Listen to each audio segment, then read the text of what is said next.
Galera, bom dia. Obrigada aí pela presença. Eu sou Giovana, trabalho no CID como arquiteta. Estou aí trabalhando com segurança faz bastante tempo. Eu tenho 11 anos de mercado, então já fui desenvolvedora, já trabalhei com redes, já trabalhei com infra, já fiz bastante coisa assim na vida. E eu estou aí trabalhando com segurança há uns 5, 6 anos já. E é isso, a gente vai falar um pouquinho para vocês sobre desenvolvimento seguro, algumas dicas e tudo mais. Agora eu vou deixar a Bruce se apresentar. Olá pessoal, bom dia. Eu sou a Bruna, trabalho também no CID como arquiteta de segurança com a Giovana. Eu estou na área de segurança não há quanto tempo quanto a Giovana, mas há um tempinho já também, há uns 5, 6 anos. Sempre trabalhei com desenvolvimento seguro e espero poder trazer um material hoje bom para vocês, que ajude vocês aí no desenvolvimento. Então bora lá. A gente fez uma brincadeirinha aqui com o Guia do Mochileiro das Galáxias para ficar um pouquinho mais legal, né? Final 8 horas da manhã. E aí, vamos lá. O que a gente vai falar hoje? Os 10 mandamentos de todo mochileiro. Literalmente, don't panic, né? Faz parte da nossa apresentação. Falar um pouquinho desse cyber-universo, dos pilares do desenvolvimento seguro e algumas recomendações finais aí que a gente pode deixar para vocês. Existe uma teoria que diz que se algum dia alguém descobrir exatamente para que serve o universo e por que ele está aqui, ele desaparecerá instantaneamente e será substituído por algo ainda mais estranho e inexplicável. Existe uma segunda teoria de que isso já aconteceu. Esse é um trecho do livro de Douglas Adams, do Guia do Mochileiro das Galáxias. Por que a gente falou disso? Porque o mundo do cyber é louco assim. Bora lá. Os 10 mandamentos do mochileiro. É para ajudá-los a sobreviver nesse universo estranho aí, a gente vai fazer aqui os 10 mandamentos que vão ajudá-lo a encontrar o caminho e sobreviver nesse mundo louco de cibersegurança e desenvolvimento.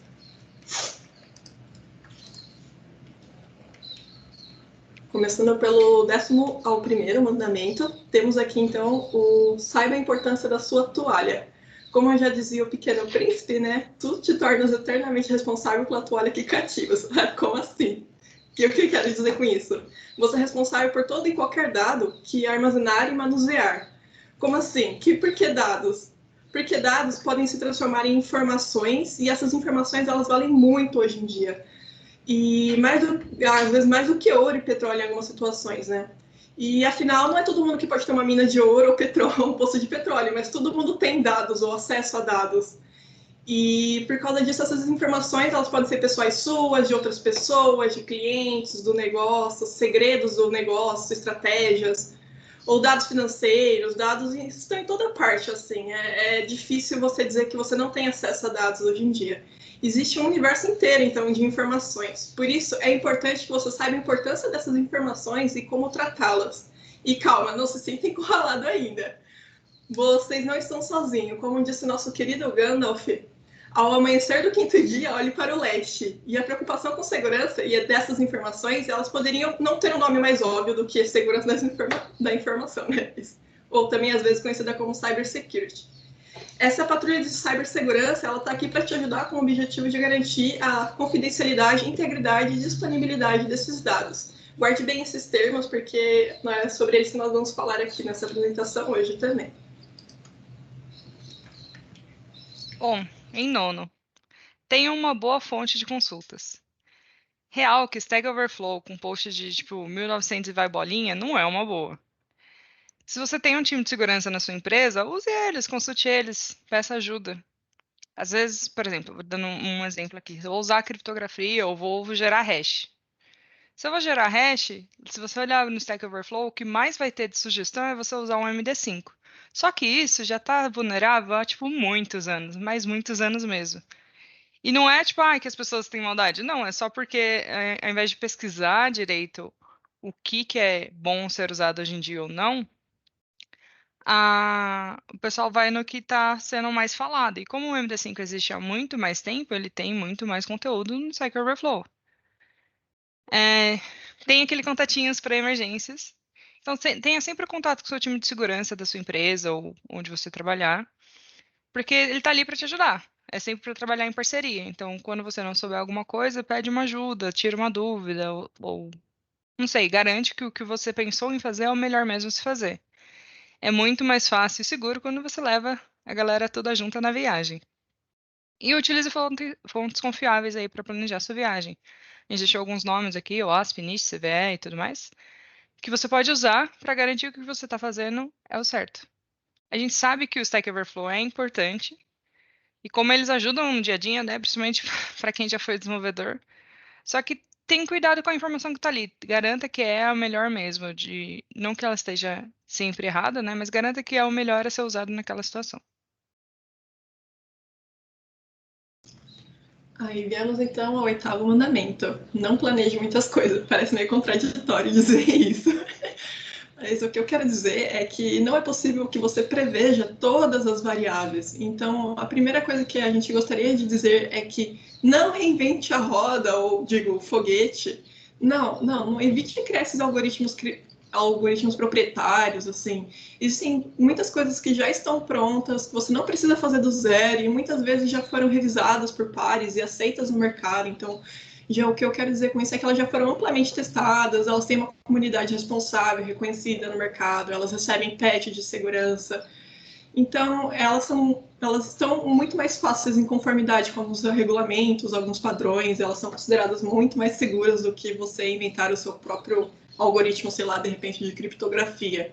Então, evite esses algoritmos proprietários, não planeje demais essas coisas, existem coisas que estão prontas. Por isso, evitem criar, ok? E o que a gente deveria planejar então, né? Porque eu não estou dizendo para vocês deixarem de planejar tudo, vocês têm que planejar algumas coisas também. Olha, o que seria legal você organizar suas branches, afinal, né? Quem não gosta de uma galáxia bem arrumadinha, você chega lá, sabe onde estão as coisas, você consegue se achar, é uma coisa linda de ver, a gente gosta.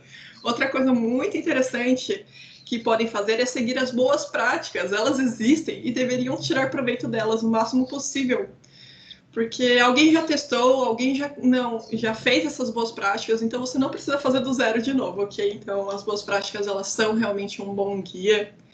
E sabe uma das coisas que qualquer manual de boa prática fala para você que você deveria evitar, e o pessoal aqui adora, principalmente brasileiro, é gambiarra. Meu Deus, fuja dessas gambiarras. Não importa o nome bonito que vocês deem a ela. Pode ser o POG, TAPA ou SPP, né? Programação Orientada à Gambiarra, Técnicas Avançadas de Programação Adaptável, Solução Provisória Permanente. Não importa o nome bonitinho que vocês deem a ela, elas são uma gambiarra. E elas funcionam que nem uma bomba relógio, tipo, ninguém sabe quando é que elas vão explodir. Então, esses tipos de soluções improvisadas e não padronizadas, elas são muito difíceis de garantir a segurança, e alguém uma hora vai esquecer ela lá, e alguém vai chegar a olhar e falar, mas o que é isso aqui? Então, é uma segurança por obscuridade, assim, não vale a pena, viu? Evite essas gambiarras aí. E, por último, mas não menos importantes, se você escolher usar uma biblioteca que esteja pronta, alguma lib, né, está tudo bem, você pode usar, mas antes verifique se ela é segura, se ela já não tem vulnerabilidades conhecidas. Alguns sites que a Gi falou de boas referências, por exemplo, o CWE, CVE, algumas tecnologias, elas já tiveram vulnerabilidades. Aí você pode verificar se a versão atual tem alguma vulnerabilidade, se ela é uma biblioteca com uma comunidade ativa, assim, se ela recebe patches, se ela recebe atualizações, isso é importante, porque assim você pode manter sua biblioteca atualizada e evitar as vulnerabilidades que versões anteriores tiveram. Bom, em sétimo, confie nos amigos e permaneça junto.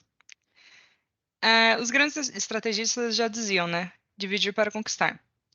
Não é possível que a gente consiga sozinho, nem um time de segurança e nem um time de desenvolvimento, garantir a segurança da nossa aplicação ou garantir a confiabilidade do nosso software para o nosso cliente. Por isso que a gente tem que trabalhar juntos, cada um fazendo sua partezinha, confiando um no outro, compartilhando informações e tudo mais. Então, por isso que é muito importante também a gente fazer essa divisão de tarefas e, tipo, um ajudar o outro mesmo. Pega um na mãozinha do outro e vamos conquistar o mundo, é isso. E aí, para a gente trabalhando dessa maneira, ao invés de ter que afetar só uma parte, por exemplo, o atacante ele vai explorar alguma coisa, ele vai explorar um código, qualquer coisa assim. Se a gente está dividido, é muito mais fácil dele conseguir. Se a gente está trabalhando junto, aí é mais difícil. Porque, por exemplo, vocês têm as melhores ideias de desenvolvimento, como codar o que vocês precisam fazer e tudo mais. A gente entra com a parte de segurança, então a gente vai ter o melhor dos dois mundos. Do grego, estratégia. fazendo uma citação a Capitão Nascimento aí, uma só pessoa não pode e nem vai conseguir, nem que ela queira com muito esforço, ela vai ser especialista em tudo. Então, por isso que a gente precisa de várias especialidades no time. Quanto mais cabeças pensantes pensando em coisas diferentes a gente tiver, melhor para o nosso cliente final. E por isso, o time de segurança não é seu inimigo. A gente está ali para ajudar e para dividir a carga. Então, mesmo quando a gente encontra alguma vulnerabilidade, pô, eles ficam causando aí, a gente vai ter que fazer reteste, a gente vai ter que tipo, trabalhar no código de novo, não sei o que, voltar na esteira. Tá tudo bem, é pro melhor. Depois você vai ficar felizinho que não vai ter outras vulnerabilidades e mais dor de cabeça e fraudes e N coisas mais aí.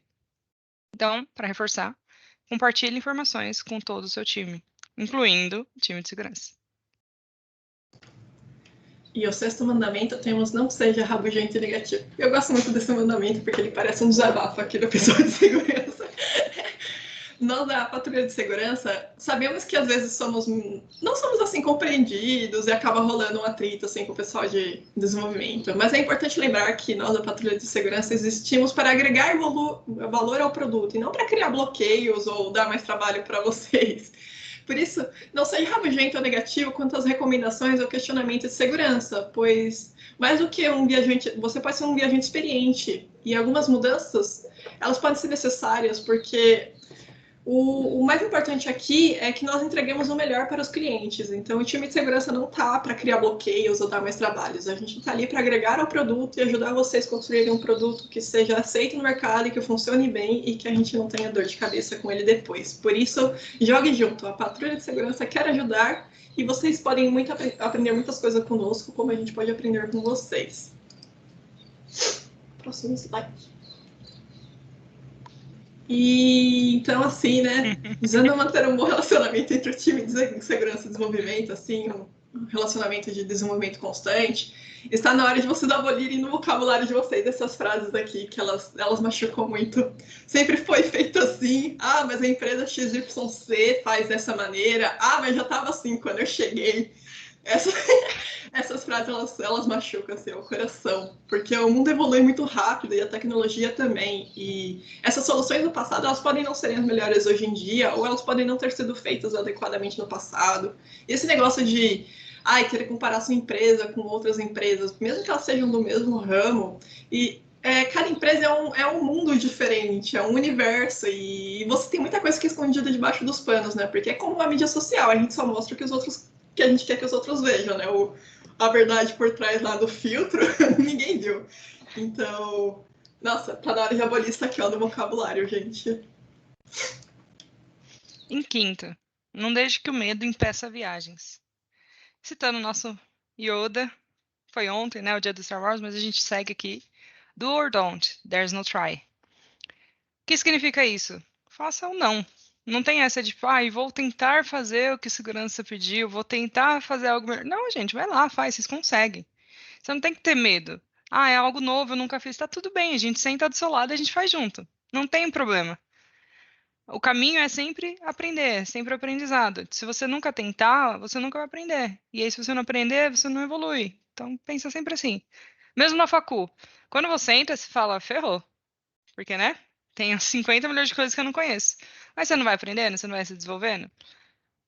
O time de segurança faz o papel de um professor, por exemplo. A gente precisa fazer algo diferente. Pô, eu não sei, então vamos fazer junto. Senta e faz junto. É isso.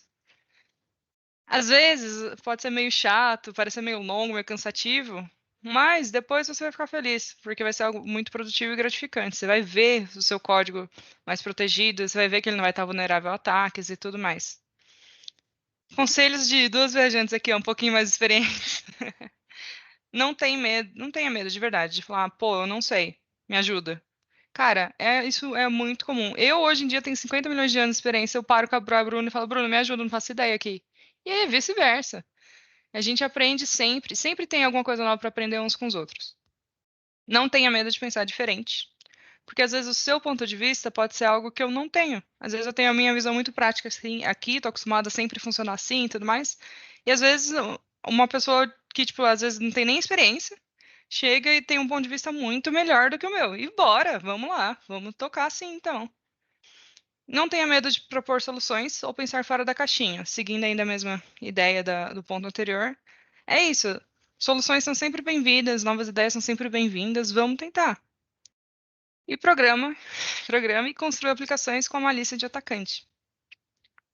Algumas coisas é possível você já aprender como que funciona, como um atacante costuma explorar e tudo mais. Principalmente o time de segurança pode te ensinar isso. E aí, com isso, você já consegue, quando você for desenvolver algo novo, você já consegue imaginar o que eles vão querer fazer e explorar dentro da sua aplicação.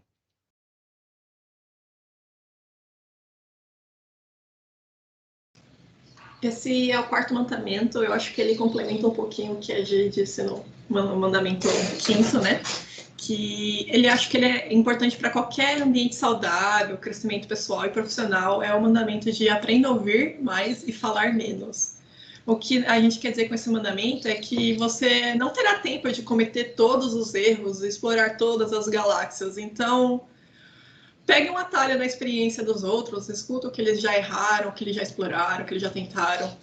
E escute o que eles têm a dizer e aprenda com essa experiência deles e também compartilhe as suas, porque é muito importante. Assim você não se torna menos importante porque você dividiu um conhecimento que só você tinha.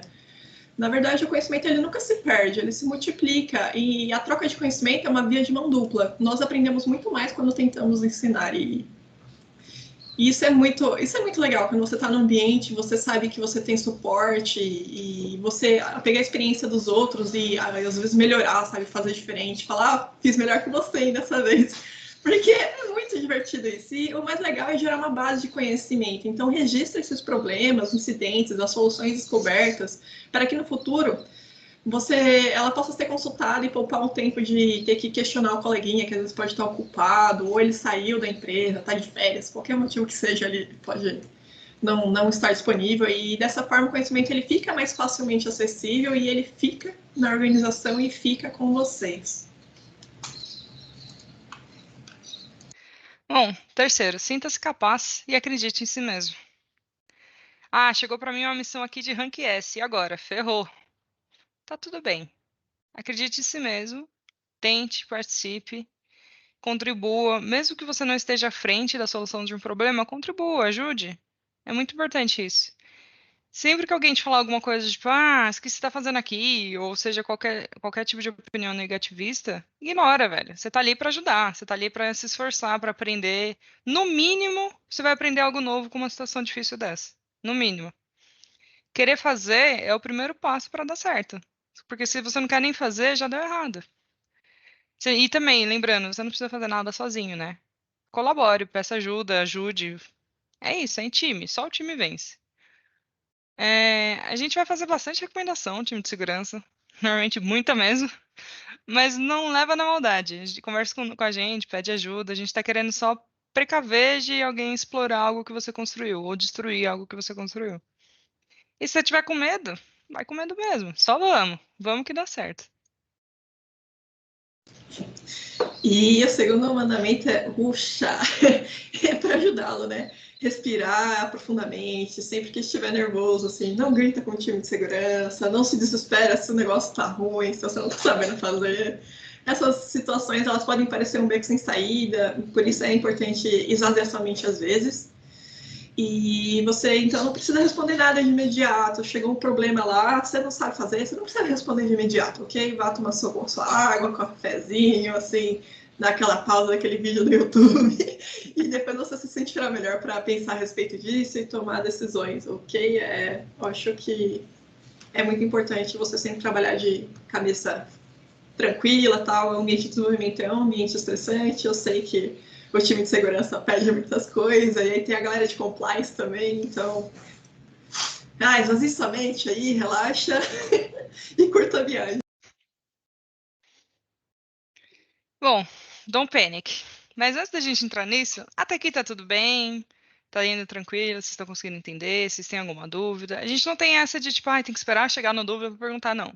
Tem alguma dúvida, levanta a mãozinha ou abre o mic e conversa com a gente, não tem nenhum problema.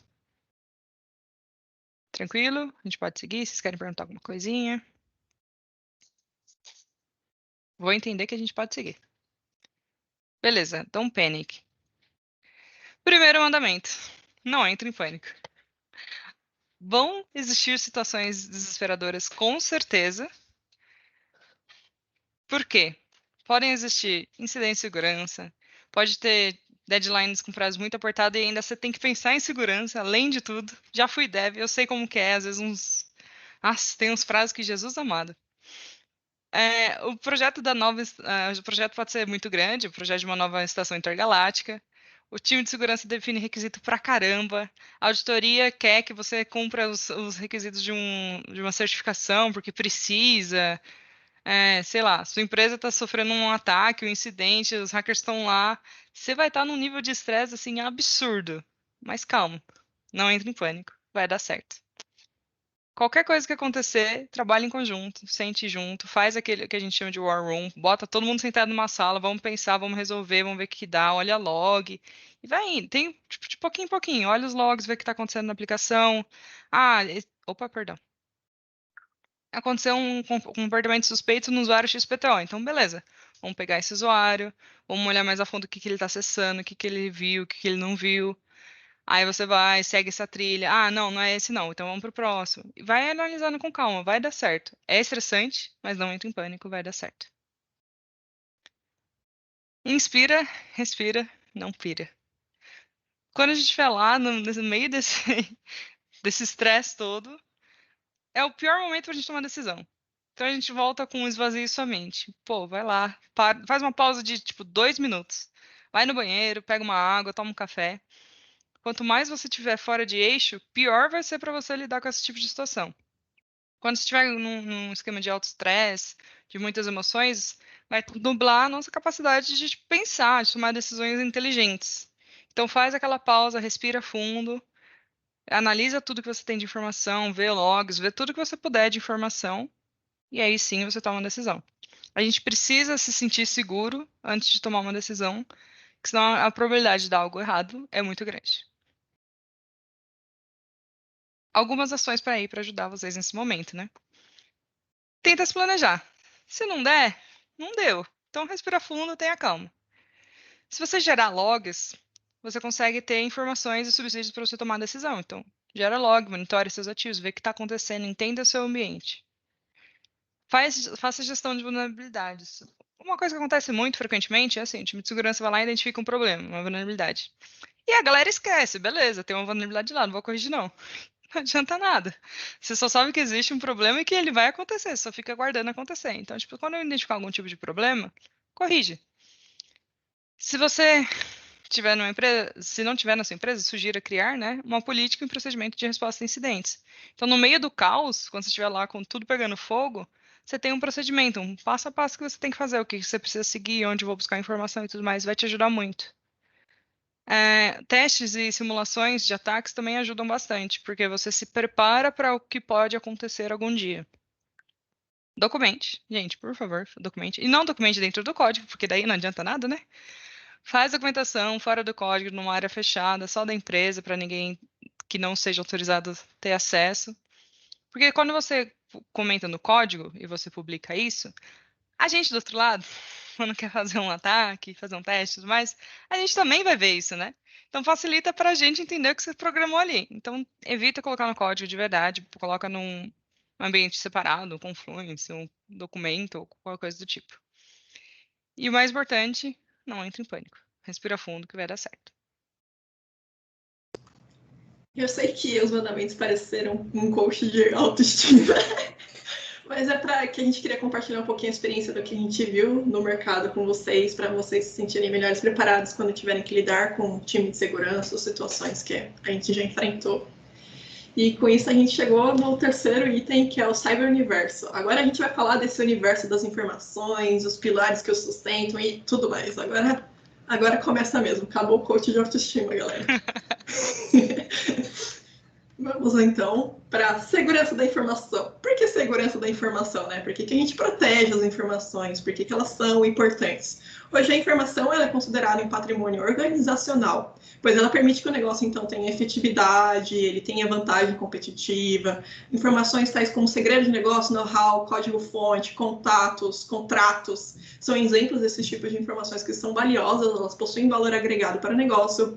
Outras informações elas possuem regulamentações e leis vigentes e podem ocasionar multas e diversos tipos de penalização por falta de compliance, ou seja, estar de acordo com essas regulamentações. Um exemplo são dados de clientes, dados de cartões, informações pessoais. A LGPD está super em alta. E por essas informações, então, elas devem ser protegidas de acordo com o que é pedido também. E quando falamos em proteger essas informações, falamos em um ciclo inteiro de vida dessa informação, que vai desde a criação, armazenamento, transporte, manuseio e descarte. Vocês podem ver que eu coloquei cada um num mundo, porque cada tratamento da informação em uma dessas etapas é um mundo diferente, é um planeta completamente diferente, e cada uma delas tem suas formas de fazer tratativas, às vezes se repete o controle de uma no outro, mas elas são diferentes, esses estágios da vida da informação. Então, como o nosso primeiro mandamento dizia, conheça a sua toalha, né, a sua informação. E para ajudar a definir a proteção que deve ser aplicada sobre essas informações, os controles que precisam, a segurança da informação é guiada por alguns pilares. A gente citou eles aqui, que é a confidencialidade. Acho que é um pilar que todo mundo já tá bem alto, assim, a galera conhece bastante, ele é bem batido, que é a informação terá acesso somente às pessoas autorizadas, ou seja, quem não tem direito de ver ou saber dessa informação, ela não deveria ter o acesso a ela, ok? Aí vem o segundo pilar, né, que é a integridade. Se a informação ela é verídica, se ela é íntegra, se ela não sofreu alterações indevidas, ou seja, se a informação ela é íntegra, né? Se ela não sofreu uma modificação que ela não deveria ter sofrido no processo de chegar até você, no armazenamento, nesse ciclo de vida da informação. Ela é uma informação íntegra. A disponibilidade é um outro pilar que não envolve, às vezes, só a informação, ela pode envolver um ativo, como a sua aplicação, que a informação ela precisa estar disponível sempre que requisitada, ou seja, se eu preciso dessa informação, desse ativo nesse momento, eu tenho que ter acesso a ele. Se eu não conseguir ter acesso a essa informação, esse ativo, esse pilar falhou, então você falhou nos pilares de segurança da informação. Aí temos a autenticidade, se a informação ela veio de fontes confiáveis, se ela é legítima, se ela veio de quem diz ter vindo.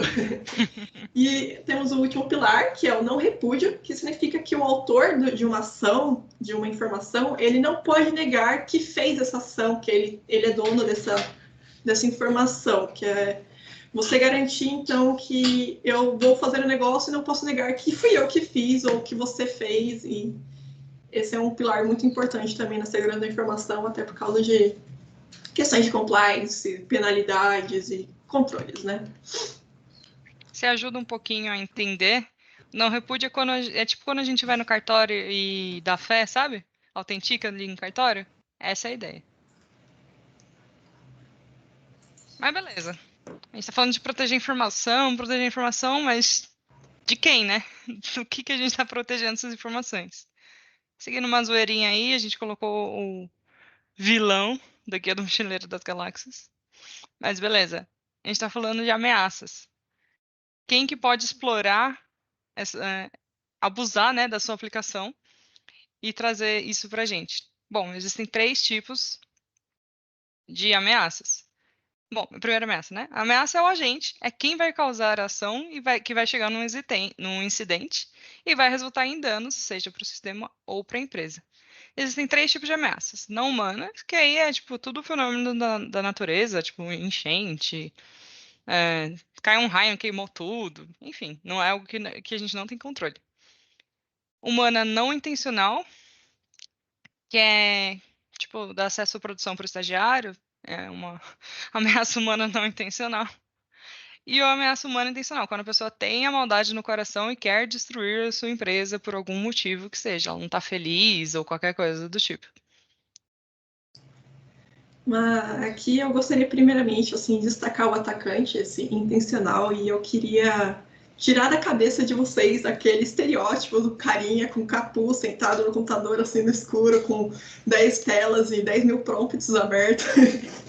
Isso aí não é um falso estereótipo. O hacker, ele não tem cara de hacker, ele não anuncia que ele é um atacante. Ele pode ser um rapaz sentado na cafeteria, pode ser um coleguinha de trabalho, seu vizinho, seu primo, pode ser qualquer pessoa. Pode ser a Bruna.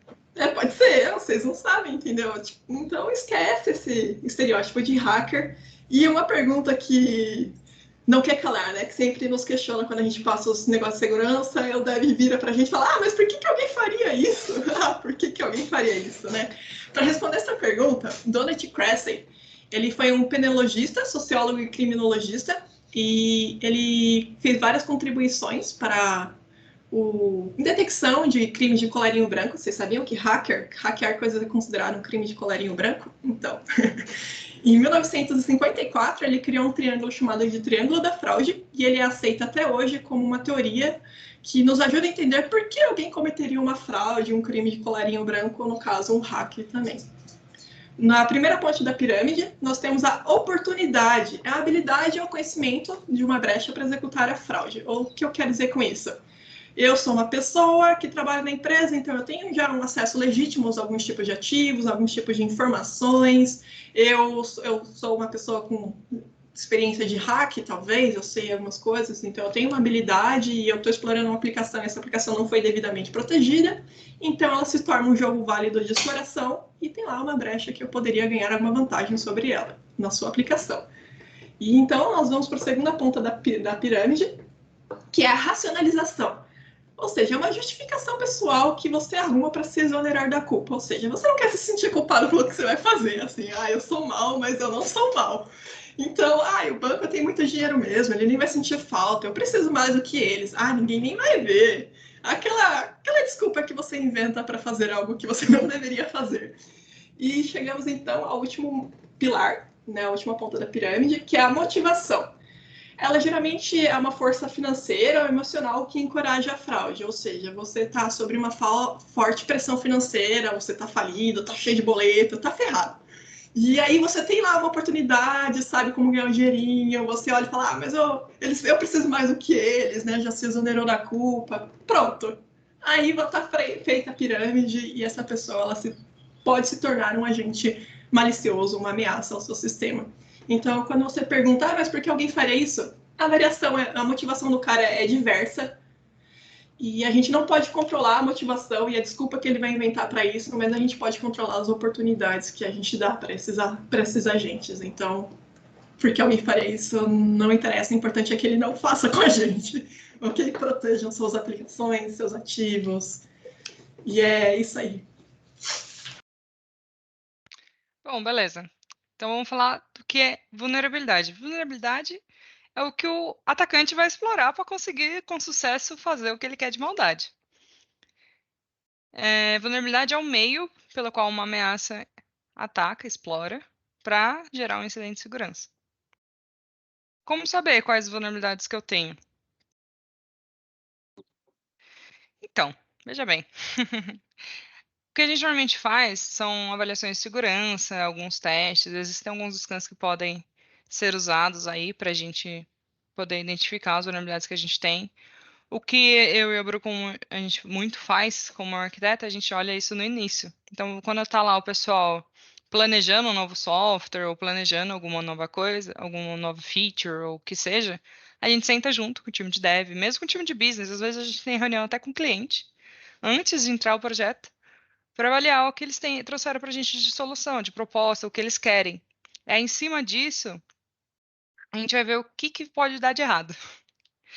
Que a gente chama de modelagem de ameaças também, ou predição de vulnerabilidade, tem alguns outros nomes. Por exemplo, ontem eu recebi um documento de um user story que eles querem fazer para um projeto novo.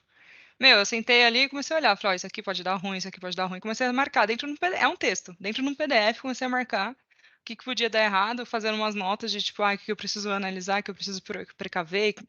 E a gente já vai assim. Por quê? Quando a gente chegar na reunião com o cliente, antes de começar, a gente já vai estar com alguns requisitos. Então, tipo, vou criar uma funcionalidade de troca de senha.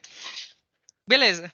Vamos trocar sim, sem problemas. Mas como a gente vai fazer isso de maneira segura? Então a gente já vem com algumas coisas para tentar facilitar esse processo e evitar que já sejam criadas vulnerabilidades.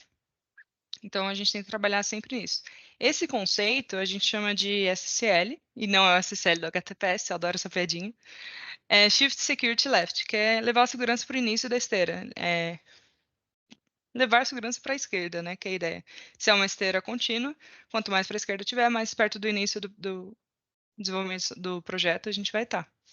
Então é esse conceito que a gente aplica. A vulnerabilidade por si só não gera risco e também não gera dano. O que vai gerar isso é a probabilidade de um atacante explorar, o impacto que ele pode causar. A vulnerabilidade por si só, ela não causa nada. E aí a gente tem alguns tipos de danos que podem ser causados pela exploração de uma vulnerabilidade. A gente tem o danos à imagem, que é quando essa vulnerabilidade for explorada, ela causa impacto à imagem da empresa, e aí gera prejuízo muito focado ao relacionamento com o cliente. Vazamento de informações, esse todo mundo está careca de saber. Vaza informações, os dados ou dos clientes, ou exposição de dados de negócio, ou segredos e tudo mais. E aí pode gerar penalidades, ou tipo, mesmo você acaba perdendo um bom negócio porque vazou um segredo. O mais comum também, que são prejuízos financeiros, principalmente no setor financeiro, né? O pessoal explora a vulnerabilidade para roubar dinheiro. Está focado diretamente em perda financeira para a empresa. Ou outro que também é conhecido, que é a indisponibilidade. Eu quero tirar do ar, causar indisponibilidade e é isso. Então também é uma possibilidade. E a gente falou de ameaças, atacantes, vulnerabilidades, falhas, né? Mas você já se questionou o que acontece quando esses vetores se encontram? Ou seja, quando essa ameaça explora essa vulnerabilidade. Nossa, deu ruim. A gente chama isso de caracterização de risco. Você provavelmente já deve ter visto, ou ainda vai ver, né? Se você ainda não viu. É que, por exemplo, o risco ele é alto, baixo, médio, informativo, existem diversos tipos de risco. E o que é esse risco, né, gente? A gente fala que a vulnerabilidade está lá, ela é explorada por um atacante, então ela gera um risco. Meu Deus, o que é isso? Vamos falar um pouquinho dela para vocês entenderem os conceitos.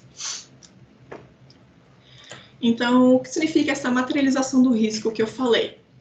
Bem, é quando você começa a ter as dimensões de uma probabilidade, né, uma possibilidade ou frequência que uma ameaça, esse atacante, ele poderia chegar a explorar a vulnerabilidade, aquela falha de segurança. E a partir do momento que você tem uma possibilidade de frequência, você começa então a calcular também o impacto que essa exploração ela pode causar para você e o seu sistema. Como a gente mencionou, pode ser um impacto de imagem da organização, pode ser um vazamento de dados. No final das contas, todos esses impactos aí, eles vão causar uma perda financeira para a empresa, porque se a minha imagem é ruim, ninguém vai querer fazer negócio comigo, perdi dinheiro. Se eu perdi dados, vou pagar multa, meus clientes vai danificar minha imagem, perdi dinheiro de novo. Meu ativo ficou indisponível, eu perdi dinheiro, porque se eu sou uma loja online, ninguém conseguiu acessar meu site, ninguém fez compra, perdi dinheiro. Se eu sou um banco, a pessoa não consegue acessar o banco quando precisa do dinheiro, né? Você vai pagar sua conta lá, você não consegue pagar, de novo, eu perdi dinheiro, porque eu vou arrumar outro banco, né? Para mim, esse vexame aí de lavar prato, eu não quero. Então, o risco, ele é isso, é quando a vulnerabilidade, ela se materializa sendo explorada por um atacante e você tem ali um impacto para sua organização. O risco, ele não é a vulnerabilidade já explorada, ele é a possibilidade e a frequência com que essa vulnerabilidade pode ser explorada pelo seu sistema. E quando o time de segurança vem falar com você sobre, tem esse problema aqui, nós precisamos do controle XY para isso. O que ele está tentando dizer? E ele fala, essa vulnerabilidade ela é considerada de tal nível. Quando a gente faz isso, a gente está tentando dizer para vocês que a vulnerabilidade que está nessa aplicação, está nesse ativo, ela pode ser explorada por um atacante, ou seja, ela tem uma possibilidade ou um dano de tal nível para a organização, ela representa um tal nível de risco para nós, e com isso, você colocando esses controles, você vai descer o nível desse risco, ou às vezes você até evita esse risco, né? Ele deixa de existir, você mitiga ele. E é isso que o time de segurança faz quando chega para você com aquelas requisitos, aquela lista de requisitos, é exatamente isso, falar como você deve cuidar dos riscos que a sua aplicação oferece para o negócio. E a gente tem aqui os riscos mais badalados no momento, né? Que estão super em alta, que é o vazamento de dados. A LGPD deu um boom nisso aí. Tem o phishing, que é quando você recebe aquele e-mailzinho suspeito e você clica nele, nos links, faz o download dele, né? O engenheiro social, ele é uma falha também. Tem quebra de criptografia, tem os algoritmos lá, a gente usa a criptografia para proteger nossas informações e, de repente, alguém quebrou essa criptografia que a gente pôs e essa informação ela ficou exposta, isso é um risco. O ransomware, né? O ransomware está super em alta aí, que é o sequestro dos seus dados e pedir um resgate. O famoso WannaCry da vida. O WannaCry, o Bad Rabbit, teve um monte, isso aí tá famosinho, né?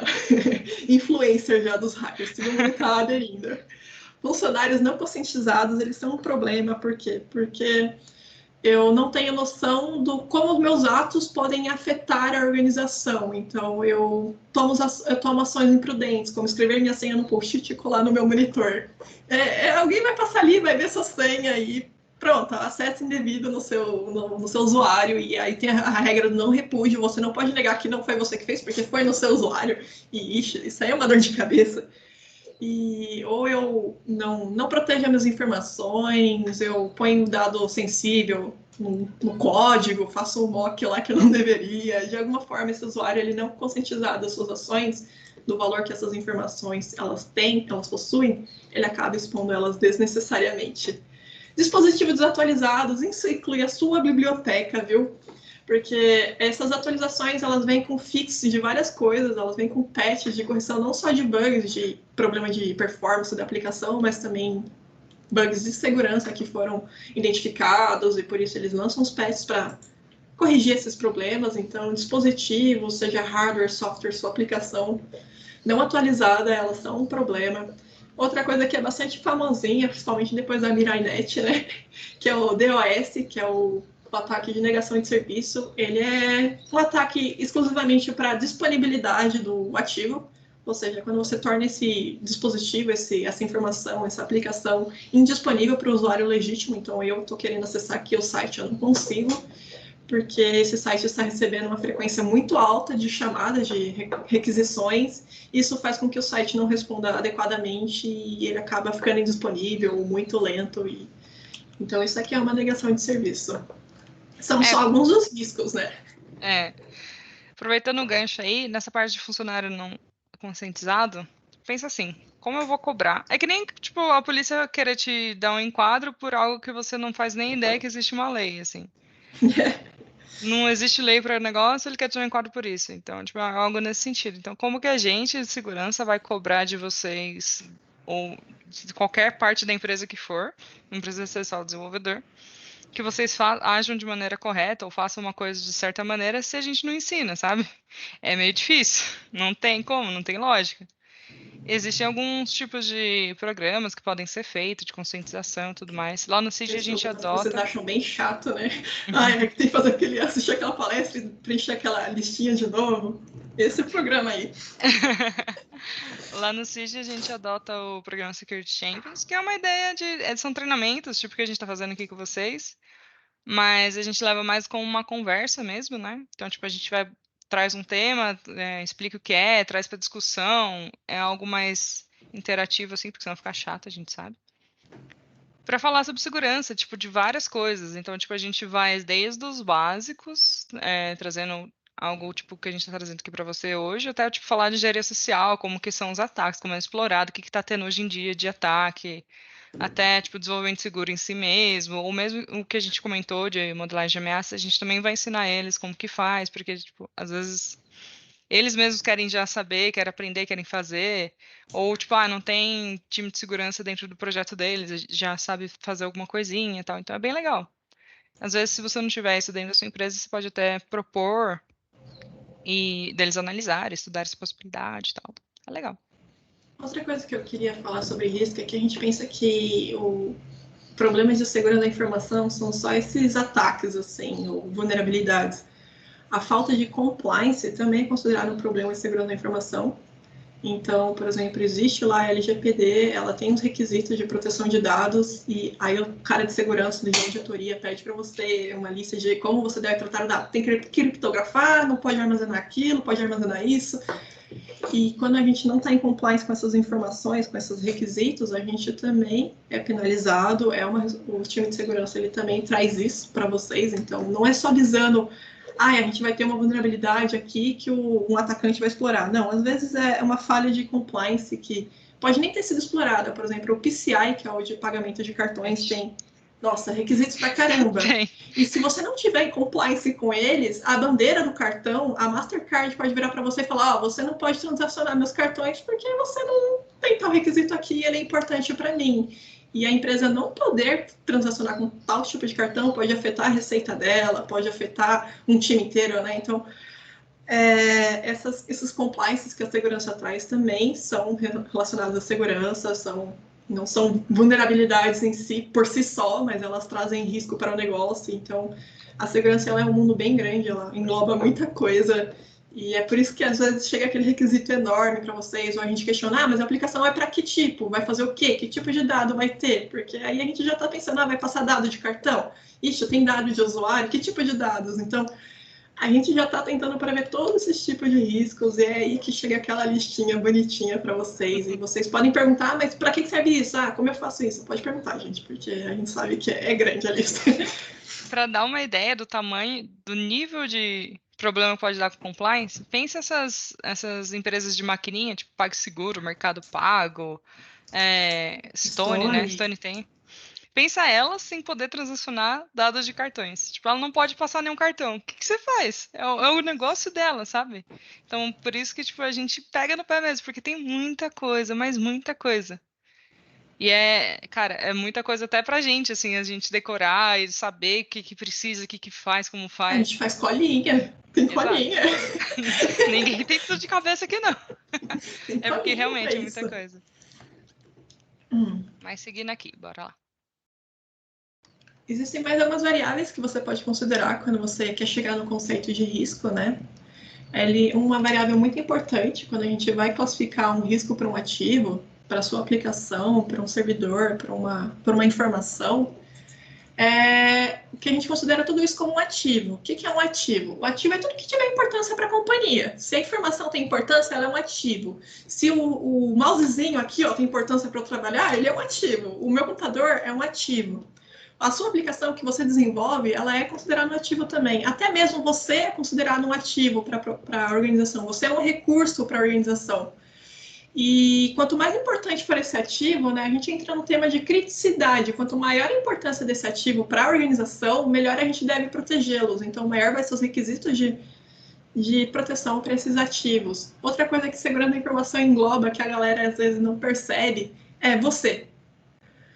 O plano de continuidade de negócios, de contingência, ele visa também a segurança, o bem-estar, a integridade dos colaboradores dentro da organização. Então, em caso de, ter um incêndio, o plano de continuidade de negócio que tem participação do time de segurança, ele visa em tirar você dali com segurança. Então, meu Deus, a segurança da informação ela é muito tirar grande. Tirar você dali vivo, né? É isso.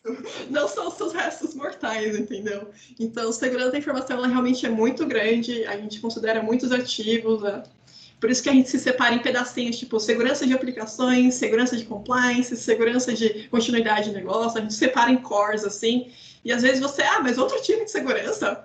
A gente não é tudo a mesma coisa, às vezes vocês pedem uma coisa para um time e vem outro time falar com você, porque o pessoal acha que o desenvolvedor acha que time de segurança é uma coisa só, mas o universo de segurança é tão grande que não é uma coisa só e vai ter vários timezinhos de segurança para você conversar aí no longo da sua carreira.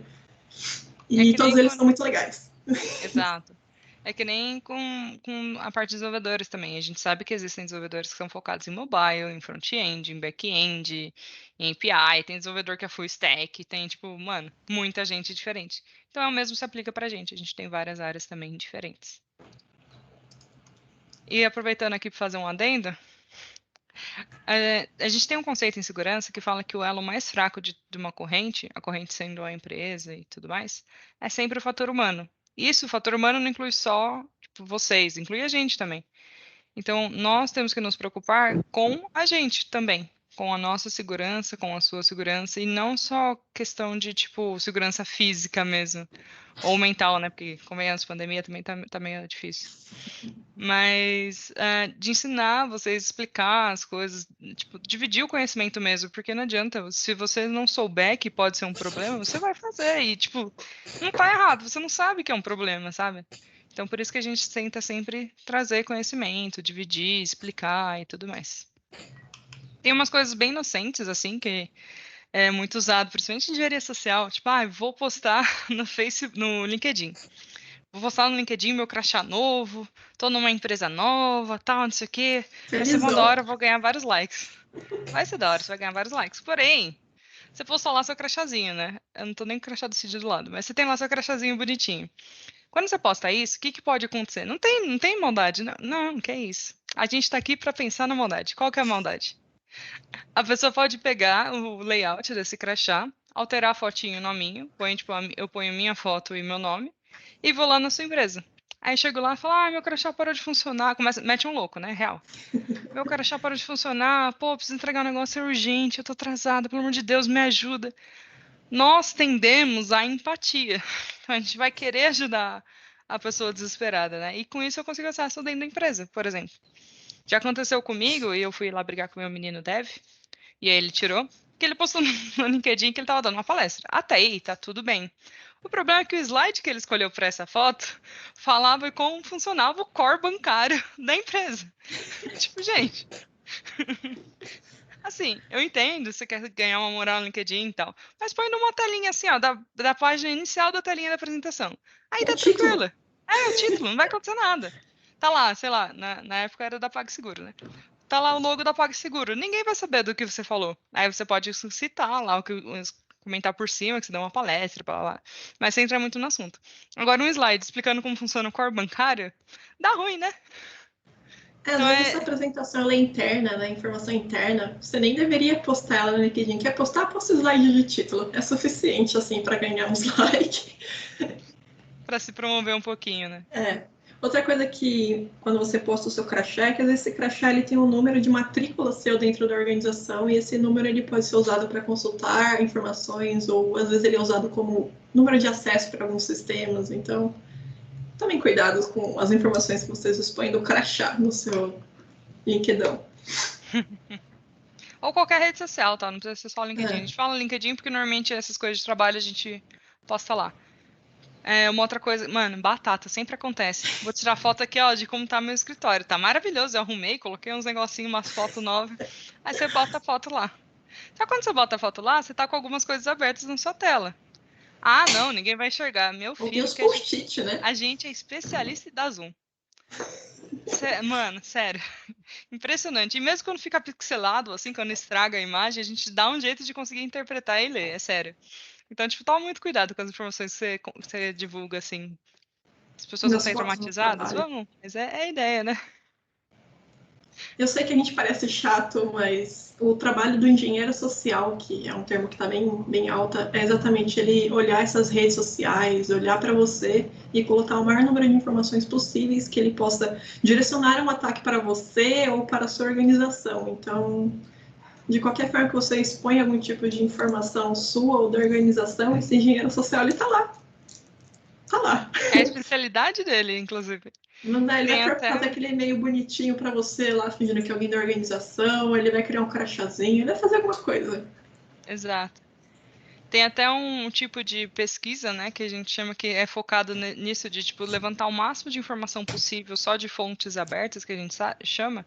Fontes abertas são informações públicas, tá? Sem ter que hackear nada. Só olhando, assim, no Google. E o que é isso? A gente chama de OSINT, depende. Cada uma pessoa pronuncia de um jeito, mas é OSINT.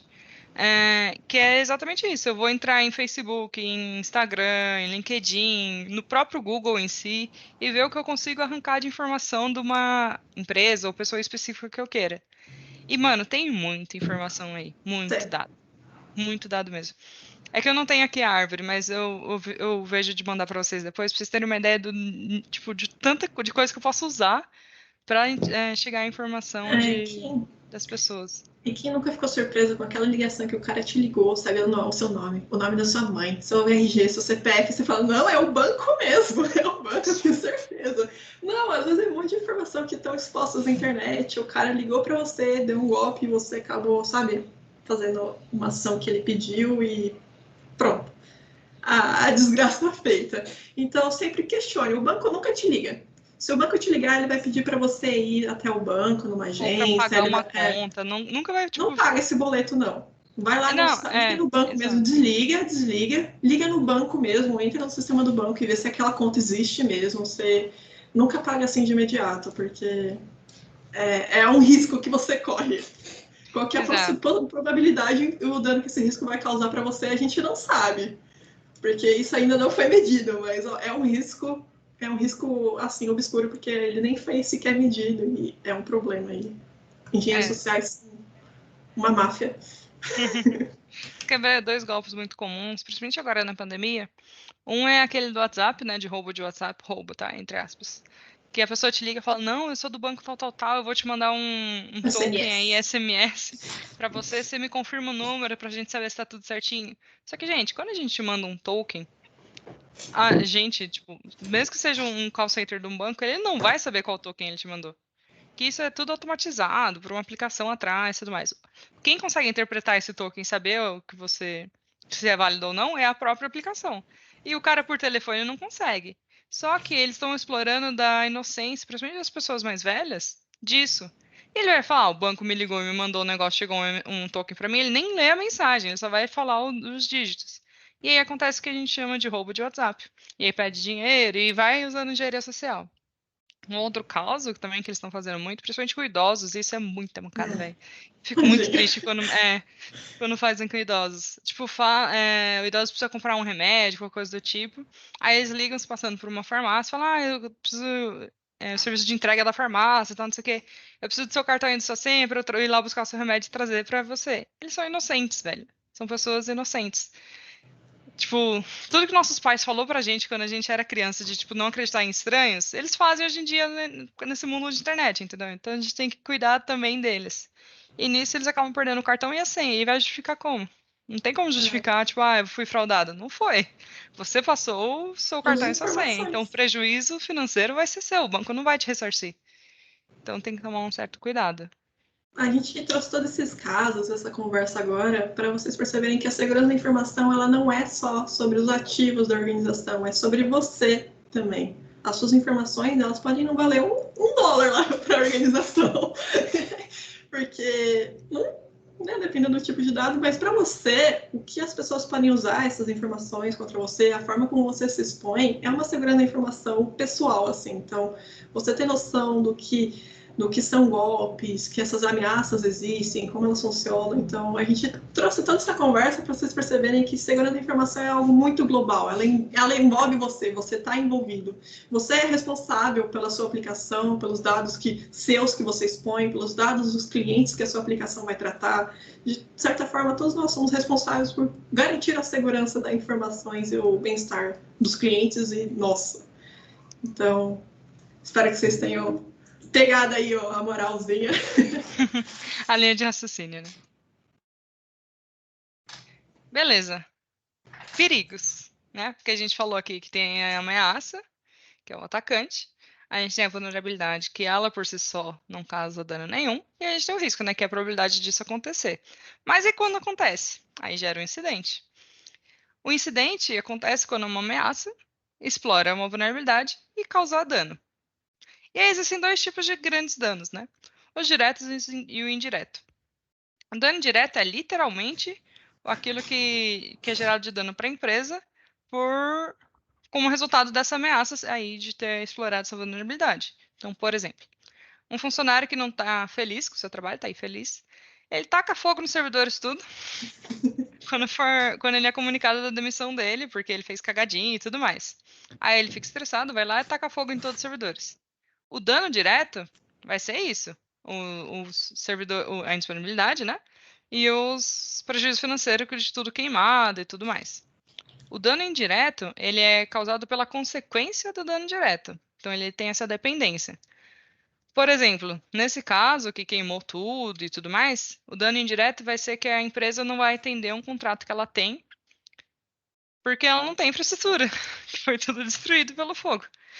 Então, essa é a ideia de diferença entre dano direto e dano indireto. Né? E a gente aqui ficou falando tudo isso de ativo, de risco, ameaça, vulnerabilidade. Poxa, mas o que tudo isso tem a ver com o negócio, com a minha organização, né? A gente já deu um overview para você o que isso tem a ver. Mas aqui, acho que esse desenho aqui simplifica tudo, que a gente almeja alcançar um risco, um desenvolvimento seguro para mitigarmos e reduzirmos esses riscos, porque eles impactam nos ativos, que são as informações, os usuários, você, os ativos, tudo que tem importância para a organização. Então, esses riscos, eles estão atrelados aos ativos e quando eles se materializam, quando eles viram incidentes, eles impactam esses ativos. E todos esses ativos, de alguma forma, eles fazem parte de um processo organizacional.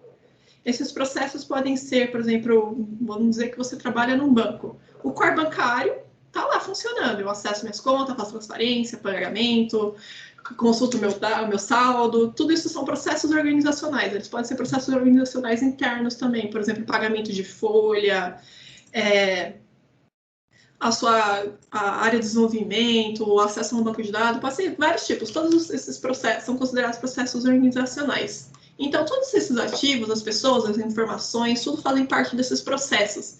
E esses processos, eles impactam os objetivos de negócio, porque através desses processos que o negócio ele é capaz de atingir os objetivos dele e gerar receita, que é o dinheirinho, né? Então, Faz-me rir. Faz-me rir, porque você só recebe seu salário no final do mês, porque o negócio, ele atingiu o objetivo dele, ele gera uma receita e ele é capaz de manter você empregado, manter o negócio funcionando. Então, os objetivos do negócio, no final das contas, são a razão de toda essa conversa aqui com vocês, porque eles definem o nível de risco que eles estão dispostos a aceitar e correr, que eles podem absorver ou lidar, e tudo que tiver acima desse risco, a gente não pode aceitar. Então, entra o time de segurança aqui, ó, querendo cuidar desses riscos para que a gente tenha o menos de impacto possível, que os processos organizacionais ocorram e no final do mês a gente gere receita. Então, eu acho que é importante dizer que a segurança da informação, ela não visa assim, ó, pegar o risco e pá, jogar ele para zero, assim, o risco não existe mais. A segurança da informação, na verdade, o objetivo dela é garantir que a organização ela opere dentro dos níveis de risco que ela considera aceitáveis e é capaz de absorver ou lidar, garantindo que a organização ela atinja seus objetivos. Então, ela tem um nível de risco, por exemplo, uma perda pequena, ela é prevista, porque eu consigo absorver, eu sei que esses riscos eles ocorrem, não posso controlar todas as variáveis no meu ambiente. Então, alguns riscos eles são previstos que eles ocorram, beleza, eu consigo absorver. Mas quando isso pega uma dimensão maior do que o objetivo, né, o negócio consegue absorver, que aí vem o risco de verdade. Então, o objetivo do pessoal de segurança não é pegar esse risco e reduzir a zero, é colocar eles num risco que a gente consiga trabalhar com eles. E no final das contas, se o negócio não prospera, a gente não tem emprego, não tem segurança da informação, não tem desenvolvedor, não tem ninguém.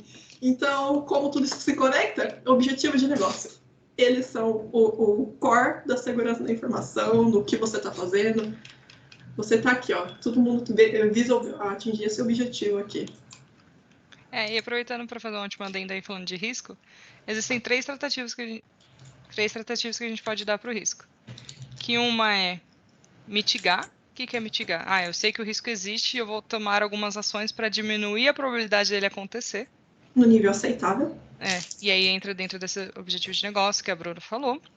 A segunda é eu vou aceitar. Tipo, eu sei que existe o risco e, tipo, aceito, se der merda, eu sento e choro, entendeu? Porque às vezes o custo-benefício de você proteger esse ativo não compensa o dano que ele causa. Então você prefere aceitar o dano que você pode vir correr do que gastar esse montante para protegê-lo. Aí você aceita.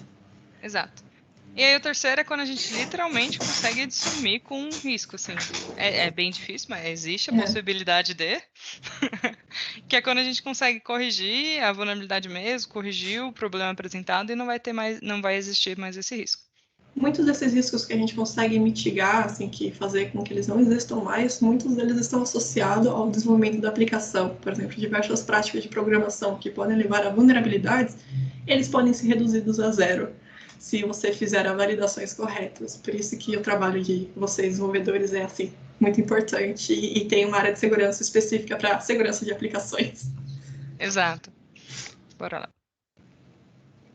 E então, o que seria o ideal aqui, né? Porque que a gente quer treinar as pessoas para ter preocupação com segurança da informação? Por que a gente faz esse conceito de SSL que a Gi já citou, que é os Chief Security Left?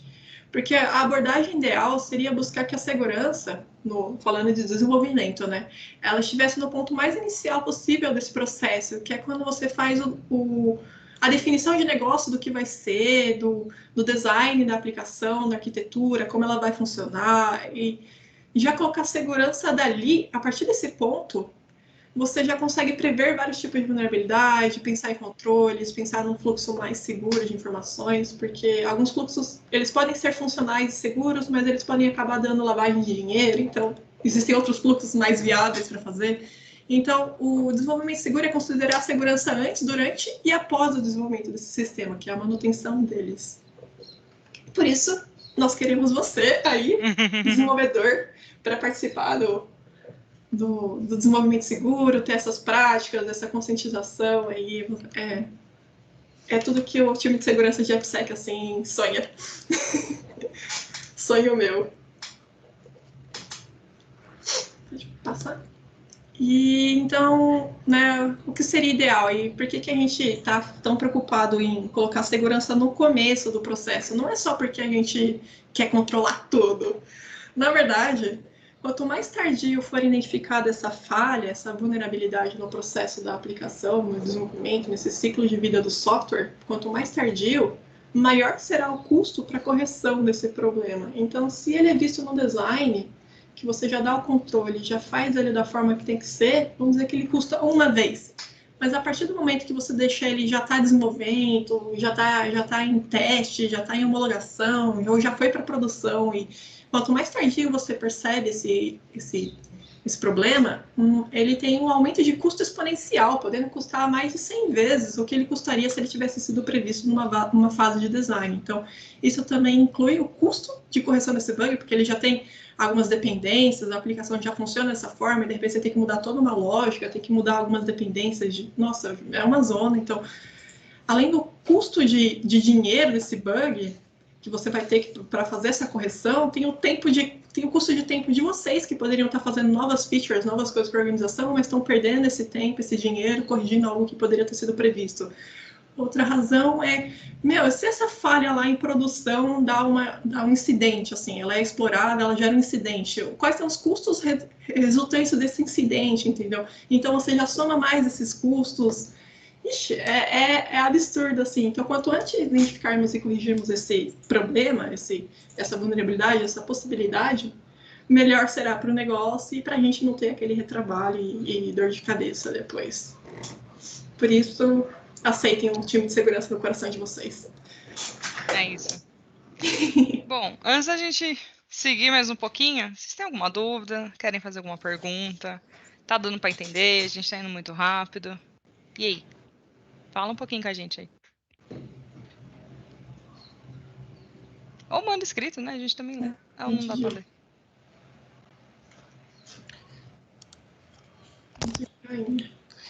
Vamos lá, gente. Momento das dúvidas, perguntas. É uma pausa, tá? Tem mais conteúdo para trazer, mas é só porque como a gente vai entrar num algo mais específico. Vai ser mais técnico agora, a gente vai entrar. E quem quiser digitar aí, elas não têm acesso aqui ao chat, mas eu tenho, posso reproduzir ali para elas. Fiquem à vontade, pessoal.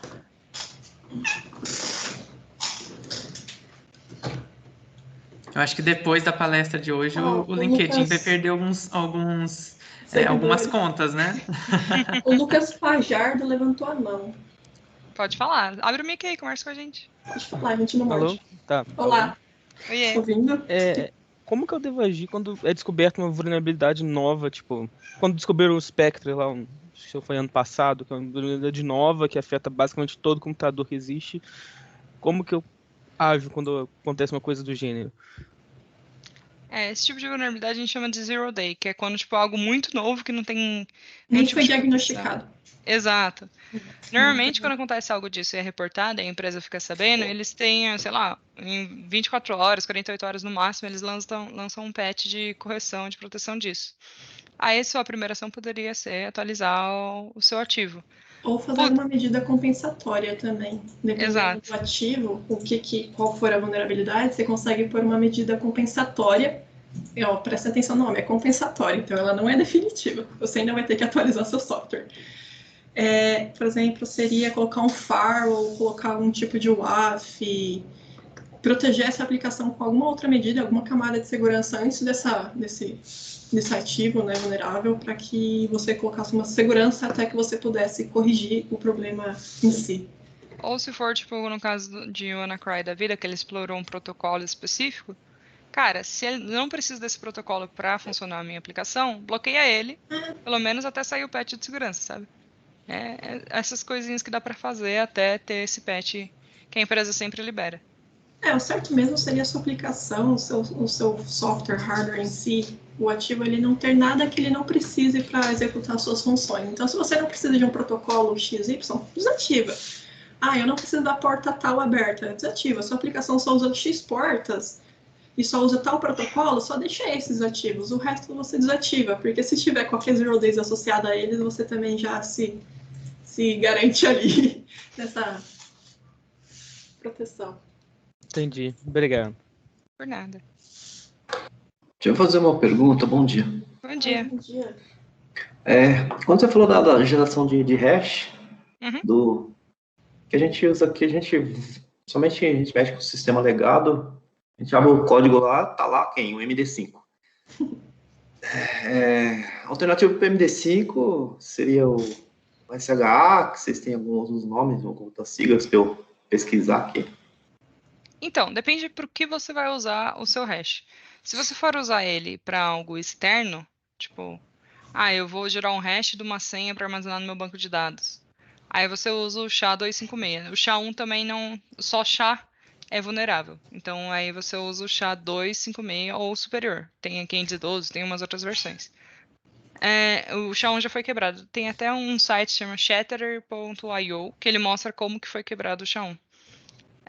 Se você vai fazer, tipo, por exemplo, tem um APKzinho aqui, eu quero só garantir que a versão que eles mandaram é a mesma que eles têm lá dentro do, sei lá, que está em produção. Eu posso usar o MD5, não tem problema. Não é algo que vai ficar armazenado, não é algo que vai para fora. É só para eu ter certeza que a integridade do arquivo é a mesma. Então, para isso, eu posso usar o MD5. Tá tudo bem. Eu vou gerar um hash aqui só para confirmar que esse APK que eu estou na mão é o mesmo que está em produção. Então, depende muito para o que você vai usar. Mas o seguro, considerado seguro hoje em dia, é o SHA-256 ou superior. Legal. Obrigado, viu? Por nada. Mais alguém? A gente continua aqui, depois conversa de novo.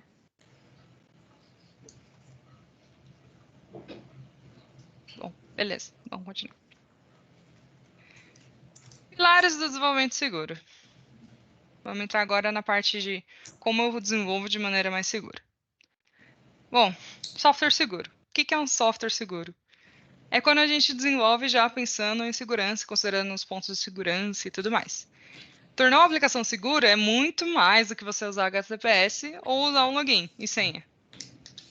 Um código que, mesmo que ele seja robusto e ele funcione perfeitamente, não significa que ele é seguro. Porque ele pode ter falhas, lembra que a Bruna falou? Ele pode ter falhas dentro da sua programação, ou mesmo de coisas legado que ficou para trás, ou que eram seguras antigamente, hoje em dia não. A gente tem que sempre pensar que um atacante, um hacker, ele nunca vai seguir o fluxo que a gente chama de feliz da aplicação, que é o que você planejou para o usuário. Tipo, vou fazer uma transferência bancária. Ele nunca vai fazer a transferência bonitinha, seguindo passo a passo de, vou entrar na minha conta, vou colocar a conta de destino, usar o token e transferir o dinheiro. Esquece. Ele vai querer ver no fluxo de negócio o que ele consegue explorar para, tipo, transferir conta da conta da Bruna para mim, sem ela autorizar. Ele vai querer ganhar uma vantagem em alguma coisa. Exato, né? Porque na visão do hacker, é muito isso. Tipo, o mundo é dos espertos, sabe?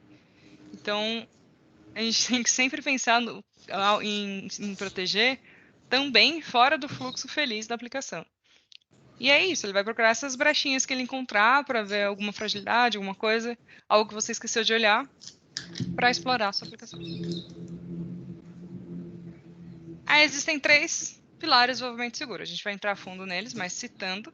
O primeiro é gerenciamento de controle de acesso.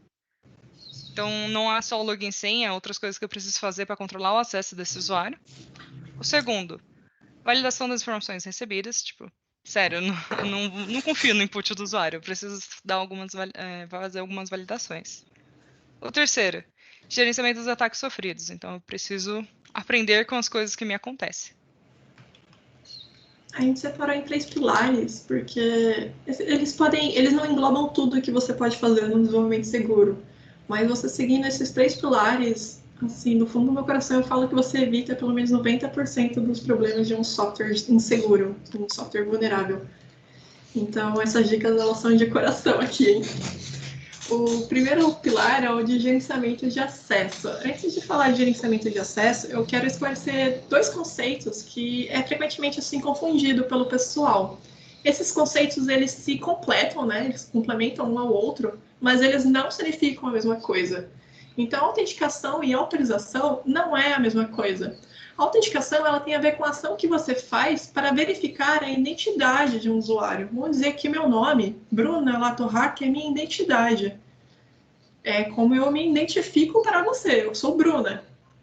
Mas só isso não prova que eu sou a Bruna. Eu posso chegar aqui e falar, eu sou a Giovana Assis aqui, e como você comprova essa identidade do usuário é chamado de autenticação, quando você faz esse ato de comprovar que eu sou quem eu digo ser.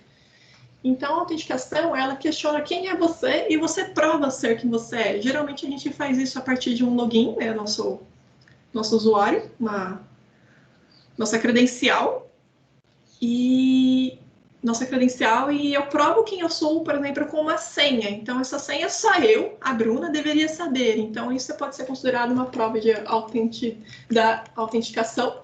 E ali eu provo quem eu sou. Então, a autenticação é isso. Quem sou eu? O outro termo, autorização, ele complementa a autenticação, mas ele não é a mesma coisa. E ele só existe se você faça a autenticação. Já vou explicar por quê. Primeiro, o que é autorização? Autorização é o que você pode fazer. Ou seja, eu estou autenticado aqui no sistema e que ações eu posso fazer dentro desse sistema, né? Que privilégios, que permissões eu tenho. Então, por exemplo, aqui a gente tem a Maria Antônio do financeiro. Ela pode ver contas a pagar, a receber, mas não faz sentido para a Maria que ela tenha acesso, sei lá, ao controle de estoque, cadastrar novos usuários, ver dados de cliente. Então, a autorização é quando você limita o que esse usuário tem privilégio de fazer. O privilégio ele pode ser definido como um direito e a permissão. Então, quando você tem direito ao acesso e você recebe a permissão para fazer desse direito, você tem um privilégio. Então, se eu posso acessar contas a pagar, contas a receber, eu tenho um privilégio. Então, a autorização é isso, quando eu controlo o que o meu usuário faz dentro do meu sistema. E eu disse que a autorização não existe sem autenticação, né? Por quê?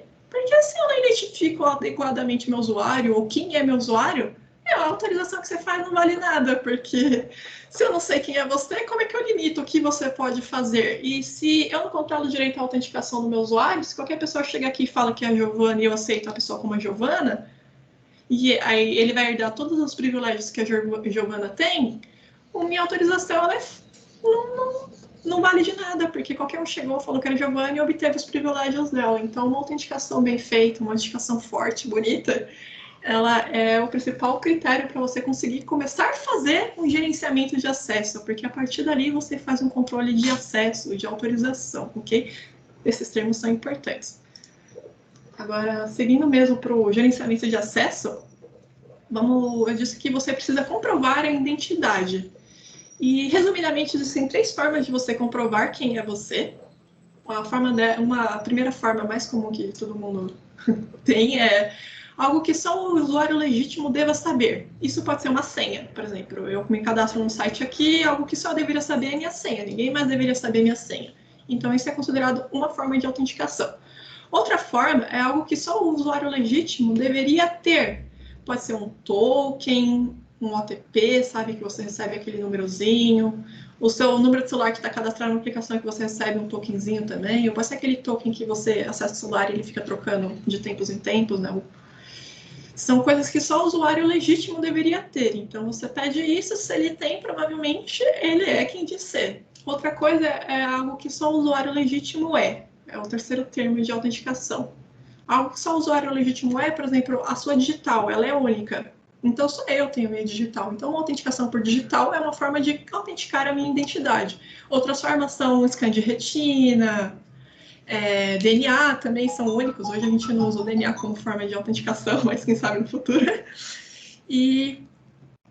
Então, existem essas 3 formas. Aqui a gente citou mais outras 2 formas, que são localidade específica e comportamento ou atividade esperada. A localidade específica tem a ver com algum lugar que o usuário precisa estar para que ele tenha acesso. Então, não basta só eu falar que eu sou a Bruna e colocar minha senha. Eu só tenho acesso a partir de uma máquina específica, um IP específico, uma região específica. Então, isso é uma forma de também controlar o acesso.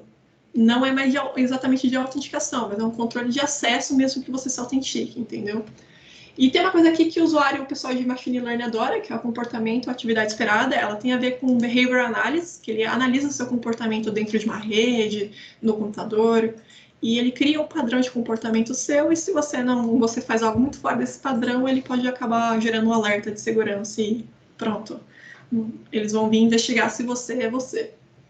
E aí a galera tá super em alta, né? Eu acho muito importante falar um pouco de múltiplo fator de autenticação, ou duplo fator, né? São 2 ou mais fatores de autenticação. É que para você ser considerado um múltiplo fator de autenticação, o duplo, você precisa que esses fatores de identidade, como você verifica a identidade do seu usuário, sejam diferentes entre si. Então, você chega lá e fez um duplo fator de autenticação e pediu 2 senhas. Você não tem um duplo fator de autenticação. Você não tem. Porque a regra diz que para ser um duplo fator de autenticação, essas verificações precisam ser obrigatoriamente diferentes. Ou seja, eu tenho que pedir uma senha e um token, uma senha e um certificado, a minha senha e o meu dedinho, o meu cartãozinho e o dedinho, alguma coisa assim. Elas precisam ser obrigatoriamente diferentes. Então, você pode pôr 2 senhas lá e falar que é um múltiplo fator de autenticação, mas não é. E, além disso, depois de fazer o login do usuário, verifique sempre, a cada requisição que seu sistema receber, se essa sessão ela ainda é válida, se o token ele não foi modificado, né, a integridade do token. E se a sessão ainda é válida, né, não expirou o token, eu não fiz logout, se eu estou devidamente autenticado, se o token não foi mexido, então você verifica se eu tenho permissão do que eu estou pedindo. Então, primeiro você verifica a autenticidade, a autenticação.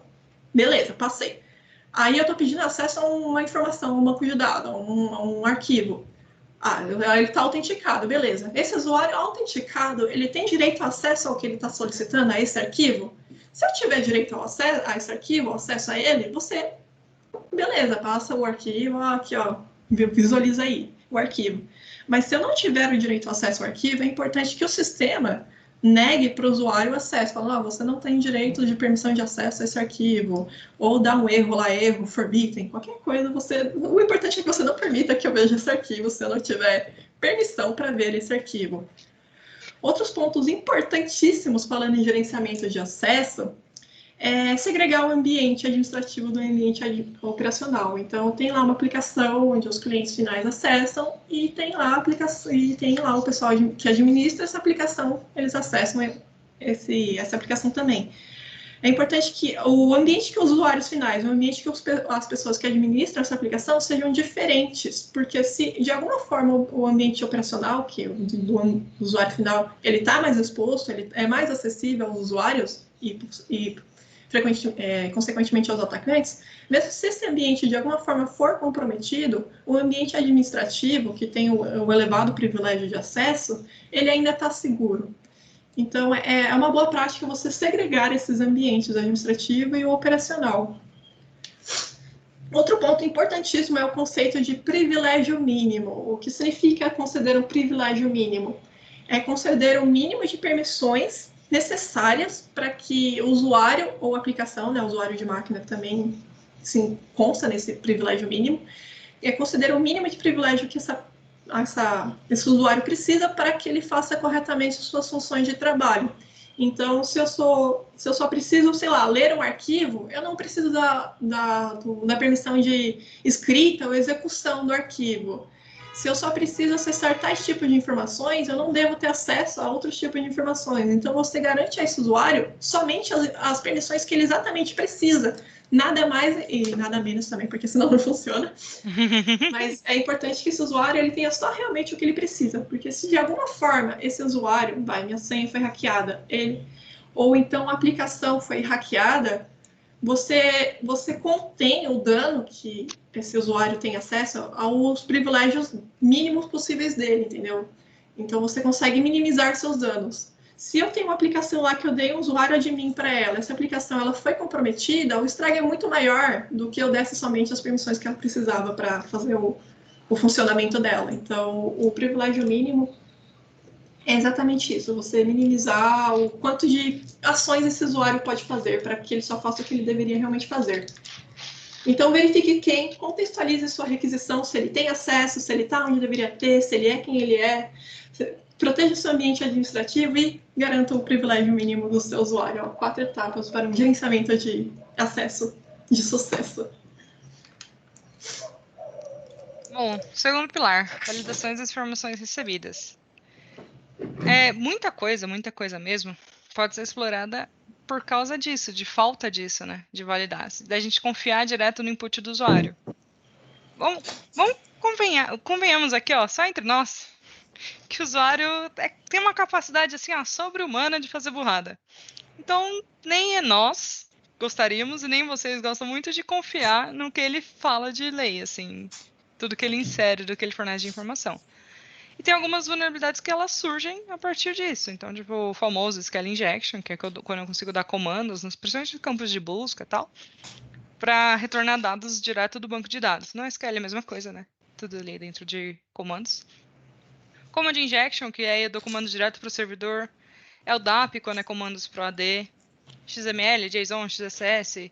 Mesmo DOS, numa negação de serviço, pode acontecer por causa de falta de sanitização de dados. Ou mesmo coisas mais simples, não que sejam melhores, né? Mas persistência de dados mal formatados na base, ou, tipo, acontecer um mau funcionamento do processamento desses dados por causa de inputs não sanitizados. E como que eu faço isso? Bora lá. Tem 6 tipos de validações de dados que eu posso fazer. Primeiro é a sintática, que você valida se o dado enviado pelo usuário ele está de acordo com um formato específico que eu queira receber, por exemplo. Alguns dados já têm algum formato específico, tipo RG, CPF, data, hora, etc. E-mail. Então, eu posso validar que aquele dado está nesse formato. A segunda é semântica. Você valida segundo regra de negócio. Então, por exemplo, a data do fim não pode ser anterior à data de início. Tem que ter uma idade mínima ou máxima para atendimento pela aplicação. Tem limite de dias para agendamento, alguma regra de negócio assim. Aí a terceira a gente tem o que a gente chama de whitelist, hoje em dia estão chamando muito de yellow list, que a lista é uma listinha que você faz que você diz explicitamente o que você permite que seja inserido ali de informação.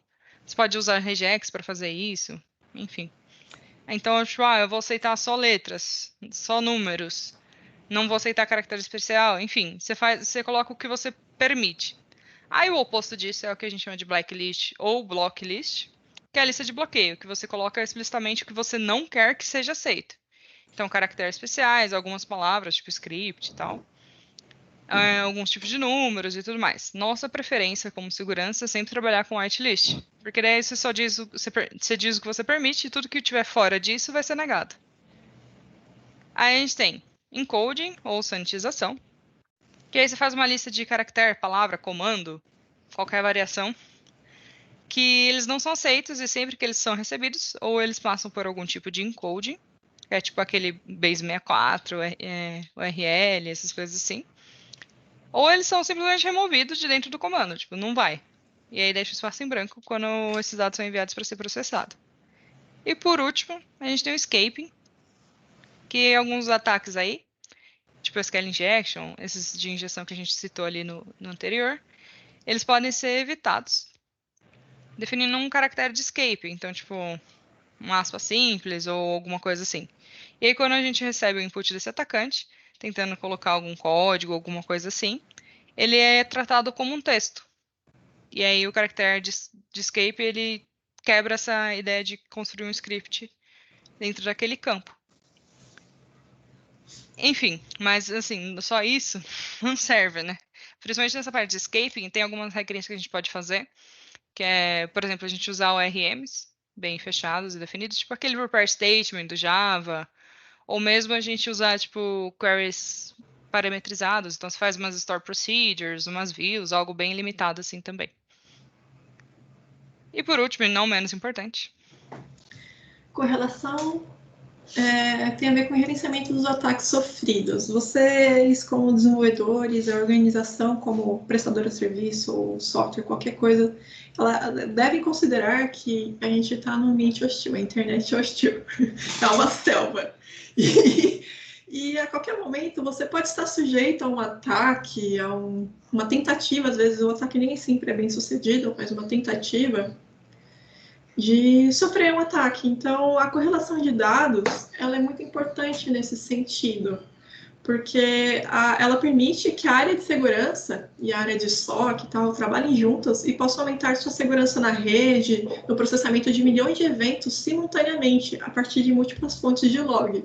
Então, tudo que aconteça na aplicação vai gerando logzinhos e tem uma correlação desses dados que detecta quando um comportamento numa aplicação é anômalo ou a gente programa diversos tipos de gatilhos que, se acontecer um determinado tipo de evento, dispara um gatilho que pode acionar uma equipe, que pode disparar um tipo de processo, alguma coisa assim. Então, a correlação desses eventos em tempo real, ela ajuda a lidar com essas ameaças proativamente, a detectar as ameaças quando elas começam a acontecer, antes que elas aconteçam, ou às vezes perceber quando elas estão acontecendo. E muitas vezes você consegue neutralizar a ameaça ou agir com antecedência a ela para evitar danos maiores. E por isso existem diversas ferramentas de correlação de dados e para que elas funcionem adequadamente é necessário que tenha um log adequado, né? Elas tenham um input adequado de informações.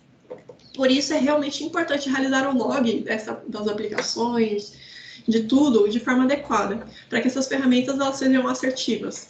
Todo login que você fizer, ele deve conter os elementos de quem fez o quê, tipo o usuário, uma identificação do usuário. Quando foi a hora, o momento que aconteceu. Aí, às vezes, se a ação está sendo repetida, é o mesmo quem fazendo uma ação muito repetida, você já começa a perceber um evento anômalo, por exemplo. Onde, qual aplicação, em qual parte da aplicação, por exemplo. A aplicação XPTO na página de login. O cara está tentando vários login. Então, quem, quando e onde já deu para perceber alguma coisa. E o que ele está tentando fazer? Vários logins. Então, é isso que um log ele precisa ter para ser funcional. Identificar quem, quando, onde e o que. Lembrando que nenhum log, assim, sobre circunstância nenhuma, deve conter dados sensíveis. Esses dados sensíveis podem ser não só dados do usuário, como nome, RG, CPF, como também pode ser considerados dados sensíveis ao usuário, por exemplo, talvez cor, endereço, telefone, ou sensíveis para o negócio, como uma regra de negócio, algum know-how de negócio que é considerado sensível para a empresa e não necessariamente atrelado a um usuário. Você não deve fazer login de senhas, de dados de cartão, tokens de sessão, nenhuma desses tipos de informação deve estar presente no login. Então, eu já vi bastante login que era um log de uma tela de cadastro e no log estava o cadastro inteiro do usuário. Não faz o menor sentido isso, gente. Então, sobre nenhuma circunstância, o log ele deve conter essas informações. Se você precisar identificar um usuário, por exemplo, que eu falei, tem que conter quem? Eu preciso identificar o usuário que está fazendo essa ação. Usa um ID interno do usuário, com um ID de identificação interno do usuário. Se não existir um ID desse tipo, você pode usar um índice de tabela de dados. Esse índice, depois eu consigo pegar ele e verificar numa tabela quem é esse usuário, mas aí eu preciso de um privilégio maior, né? Não está só diretamente identificado no log. Então, é uma forma de fazer essa verificação de quem. Aí é muito importante que a aplicação, além de fazer um log adequado, ela faça um log de erros, tentativa de login seja com sucesso, sem sucesso, que ela tenha trilha de auditoria, que as ações importantes dentro da aplicação elas sejam logadas, por exemplo, o usuário X fez transferência para o usuário Y tal tempo, sabe? Você registrar isso de alguma forma sem expor os dados pessoais do usuário e o valor e dados de conta, óbvio, para que quando aconteça um incidente, aconteça alguma coisa, você possa ter uma rastreabilidade desses eventos e poder verificar quando eles começaram a ocorrer, como eles ocorreram, onde foi o start, e quem afetou, né, que tipo de usuários foi afetado. Muitas coisas elas podem ser descobertas e percebidas dentro da correlação de logs, além da monitoração da saúde da aplicação em questões de ataques, tudo. Então, é extremamente importante essa parte de gerenciamento de ataques sofridos ou ainda sofrer, é importante. O log, acho que é uma coisa que eu vejo assim, os desenvolvedores pecarem muito e põe a mão na consciência aqui e fala, eu preciso fazer isso direito. E aqui estão algumas dicas para vocês. Espero dúvidas, né? Uhum. E entra na nossa parte final de recomendações, antes da gente abrir de novo para as perguntas. Bora lá.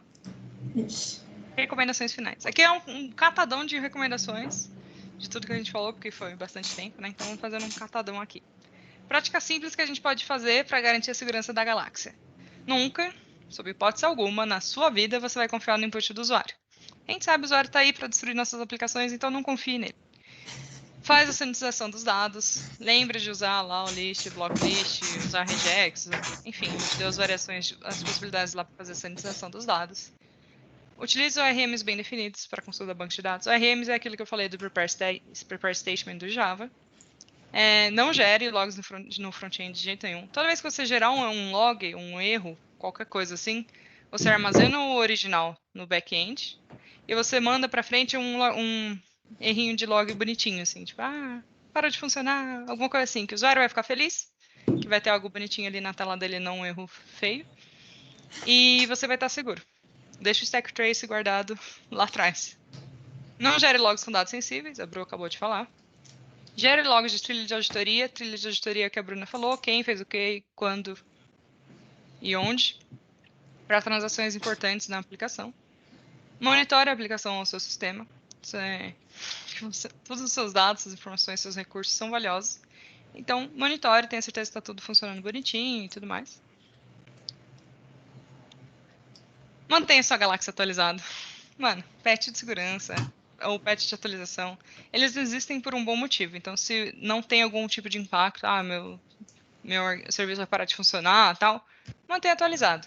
Se tiver algum tipo de impacto, aí a gente tem que partir para mitigação, como a gente vai fazer proteger, que são aquelas proteções adicionais que a Bruna falou, de Fire, WAF e tudo mais. Proteja-se. Se sua galáxia possui uns canhões de proteção adicional aí, usa eles. Tem alguns recursos adicionais que a gente pode usar para proteger, como o WAF, que é Web Application Firewall, que é firewall no nível de camada de aplicação. Firewalls mesmo em si, alguns scans, o CIEM, que é um correlacionador de logs, então ele vai pegar todos esses logs e trazer eles de uma maneira... É que assim, esses logs são tipo dados, né? Ele vai transformar isso em informação para trazer para você acompanhar e ver o que está acontecendo de errado. Valide as permissões do viajante, não permita o pouso de qualquer um. Então, valide a autenticação, a autorização do usuário, sempre que ele solicitar algum acesso. É muito importante isso, porque às vezes tem muita gente que tem mania de... esse usuário não pode acessar tal menu, vou só esconder o menu aqui. Gente, não funciona. Não funciona. A gente chama a URL direto e vai funcionar, é isso. Então, tipo, vou acessar o /admin da aplicação. Verifica se o meu usuário pode acessar isso, quando eu fizer essa chamada. Não permite o uso de credenciais padrão, e aí vai para tudo. Windows, para sua aplicação, para o switch, para o roteador, todos os níveis, não use credenciais padrão. Armazena as senhas com segurança. Quando a gente fala de armazenar senha, a gente nunca, em hipótese alguma, armazena literalmente a senha do usuário. O que a gente normalmente faz? Quando o usuário inserir a senha, a gente gera um hash dele. Primeiro, salt, conceito de salt. Salt é alguma palavra, texto ou alguma coisa que você vai colocar somado a essa senha. Aí, quando você for armazenar, você pega a senha que o usuário inseriu, adiciona esse salt e gera um hash. Aí você armazena o hash resultante dessa soma e o salt que você usou. Então, quando o cara for logar de novo, ele vai colocar a senha dele.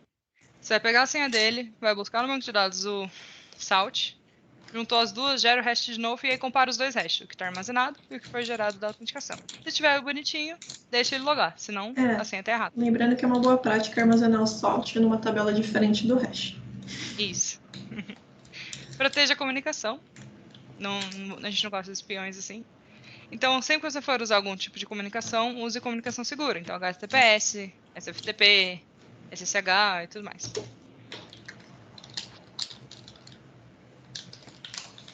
Não permita que os visitantes fiquem para sempre. Então, faz gerenciamento de sessão do usuário, estabelece um timeout, que é o tempo de sessão do usuário. Se ele ficar inativo por X minutos, normalmente o recomendado é de 15 a 30, você desloga ele da aplicação. Não permita também sessões simultâneas com o mesmo usuário, que isso pode gerar fraudes também. Imponha limites. Estabeleça um throttling para a aplicação. Throttling é o número máximo de requisições que eu permito em um curto período de tempo. Porque daí assim você evita ataques automatizados, evita brute force, por exemplo. Você pode evitar ataques que causam DOS. Também é possível você usar um CAPTCHA, e aí tem o reCAPTCHA, tem 50 milhões de variações nas telas de login, que você inibe, não é que bloqueia, mas você inibe ataques automatizados. Faça com que fale sua língua. Então, criptografe seus dados sensíveis, principalmente quando estiver em repouso. Dado em repouso é quando ele não está sendo trafegado, transacionado. Ele está armazenado num banco de dados, num bucket, alguma coisa assim. Então, deixe ele sempre criptografado. E sempre é recomendado a gente usar a criptografia adicional ao HTTPS. O HTTPS é o meio de transporte da informação. O meio de transporte seguro, né? HTTPS.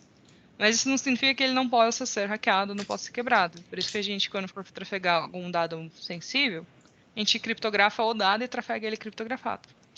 E por último, e não menos importante, a resposta vai ser sempre 42.